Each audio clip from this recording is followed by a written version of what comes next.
Top story this morning, the situation is still volatile in townships around Tshwane with reports of sporadic violence. Reports suggest that some residents have resumed. Now, the city witnessed widespread arson and violence last night. Protest action turned violent in Attridgeville, Mamelodi, Soshanguve and Hammanskraal. Over a dozen Autopax Patco buses were torched in Mamelodi. A clinic is also reported to have been burnt down in Mamelodi. The entrance to Attridgeville from WF and Como Road were blocked with burning tyres and rocks. SABS has deployed police officers who are in patrol in Mamelodi, attempting to calm the situation. But some roads are still blocked, leaving commuters stranded. As I mentioned, all the townships that are leading into the CBD, there is problems. We can mention that, for instance, when you come into CBD from Soshanguve and Upani, at Block XX, there's blockage there.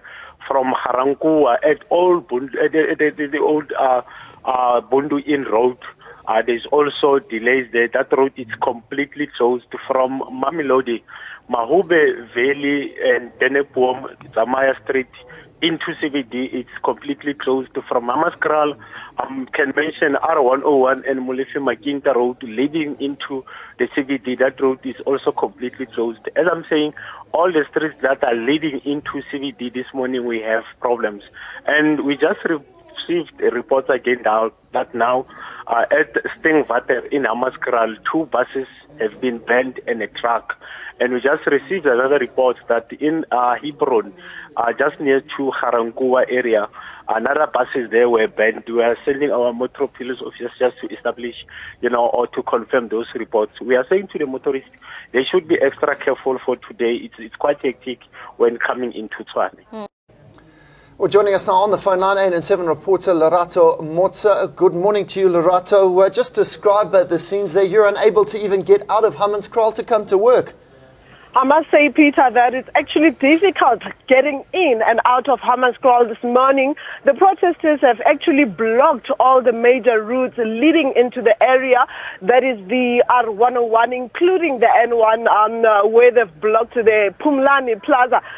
Quite a number of vehicles have already been set alight. On the R101, we have a truck that has been set alight, so there is actually smoke everywhere. However, even though there are no police officers deployed on site, we have a police helicopter that has been hovering around monitoring the situation. We also have a truck that has been set alight near the Jubilee Mall, including 2 buses that have been set alight at the Stengwater.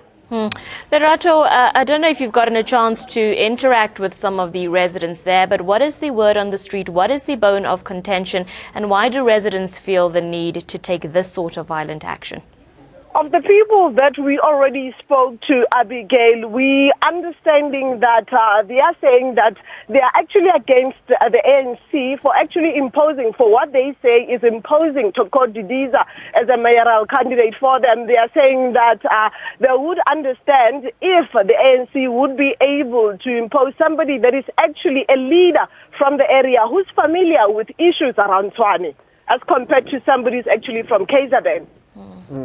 You say there's no police presence on the ground, Lerato, but there is obviously a police helicopter there. I guess it's difficult for them to get in. What solutions are there at the moment? And is it just lawlessness happening there at the moment? It's actually difficult to get in from both sides. Even if you were to use the route from the carousel, remember now the N1 has been blocked as well. So it would be difficult for them to get in and out. But however, I must say that we've got police stations around the area, but still no police on site where the protesters have actually blocked the road. So we don't have any police member deployed there, only that police helicopter that is still hovering around the area. Lerato, you did say that, speaking to some of the residents there, they said that they were unhappy with some of the ANC's decisions. Is there any reflection or indication, rather, that this might reflect when it comes time to vote? Most of them are indicating that obviously this will affect the elections. They are saying that they might even decide not to go and cast their votes when election time comes. But however, some of them are saying that, they will still go to the polls just to, make a difference and ensure that their leaders are actually elected in those coming elections. I don't know if it's a tough question for you to answer, Lerato, but what is the main gripe with Thoko Didiza? Come again, Peter? I say, do they have any specific gripes or unhappinesses with Thoko Didiza as being named as the new mayoral candidate? They're saying that they actually are not happy with the fact that it seems like the national leadership, the ANC national leadership, is the one that is actually imposing Thoko Didiza to them as a mayoral candidate, as opposed to actually, getting somebody that is actually from the Tshwane area. That's what they're saying. And Lerato, has there been word on the street as to who those residents would actually prefer? They haven't indicated at the moment, but however, I must say that there are a number of people that have been, selected, or rather, that they are actually preferring. One of them, I would say that is one of the councillors by the name of Mapiti Matena. Now, remember, yesterday we have had unconfirmed reports that the house of that councillor's aunt was actually torched in Atteridgeville. So those are the names that are actually coming out this morning from this area. Lerato, that's where we'll leave it for now. Lerato Motsa there, stuck literally in Hammanskraal, unable to get out. Be aware that the R101 and the N1 have been blocked. Tweets coming in, the Pumlani toll plaza has been blocked there as well. So if that is the direction that you use, just be aware that it is blocked. The Pumlani toll plaza north, all lanes are closed. Everybody's there making U-turns at the toll gate. According to security at the toll gate, the N1 is closed due to that protest action on the N1 at Hammanskraal. Protesters broke the wall and they've burnt cars as well.